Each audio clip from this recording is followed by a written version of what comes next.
On vous a menti au sujet de la compétition. Vous pensez que ça vous rend plus fort, plus vif et plus performant. Et si, en réalité, ça vous rendait malheureux, anxieux et épuisé? Et si le secret de la victoire n'était pas de battre les autres, mais de battre son propre état d'esprit? Parlons de la psychologie de la compétition et de la façon dont elle façonne votre vie, plus que vous ne le pensez. La compétition existe depuis la nuit des temps. Que ce soit des hommes des cavernes se battant pour le dernier morceau de steak de mammouth, ou vous, actualisant votre boîte mail de manière agressive pour voir si vous avez obtenu le poste avant votre rival. C'est ancré en nous parce qu'à l'époque, la compétition était synonyme de survie. Pas de nourriture, pas d'abri, pas de partenaire. Félicitations, vous venez d'être naturellement sélectionné pour l'extinction.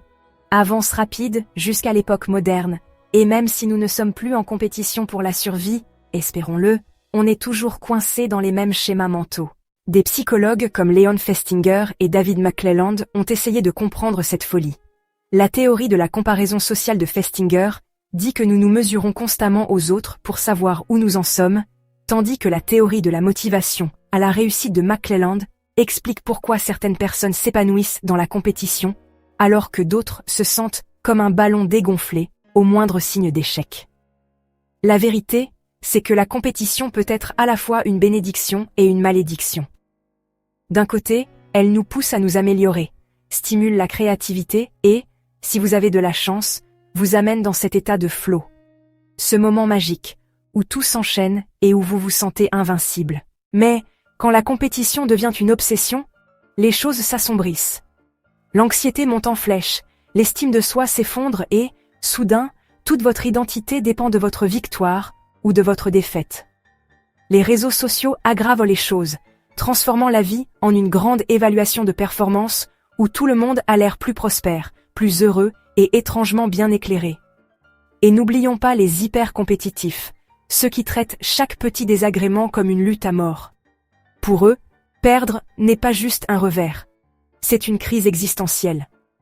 Pendant ce temps, ceux qui se concentrent sur l'amélioration de soi plutôt que sur la comparaison ont tendance à être beaucoup plus sains d'esprit et apprécient réellement le processus. Même les relations ne sont pas à l'abri de la compétition, qu'il s'agisse de rivalité entre frères et sœurs, de confrontation au travail, ou de cet ami qui transforme une soirée-jeu en guerre psychologique.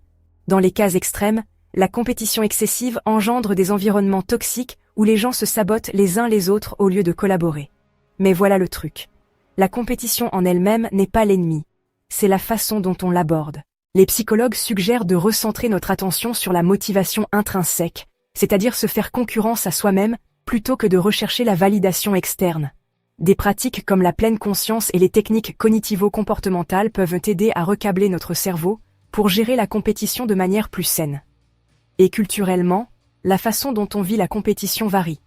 Les sociétés individualistes, pensez à la hustle culture, glorifient l'ambition acharnée, tandis que les cultures collectivistes privilégient l'harmonie aux victoires personnelles. Alors, quel est le message à retenir? La compétition est un outil. Utilisé à bon escient, il nous aide à grandir. Utilisé de façon imprudente, il ronge notre santé mentale. La clé est l'équilibre, savoir quand se dépasser et quand prendre du recul. Parce qu'au final, gagner ne veut rien dire si vous êtes trop épuisé pour en profiter. Je vous laisse en discuter dans les commentaires. La compétition vous a-t-elle plus aidé ou plus nui dans la vie? Faites-moi part de vos réflexions. Si ce n'est pas déjà fait, cliquez sur le bouton d'abonnement pour soutenir la chaîne. Prenez soin de vous, prenez soin de vos proches, et je vous retrouve bientôt dans une autre vidéo.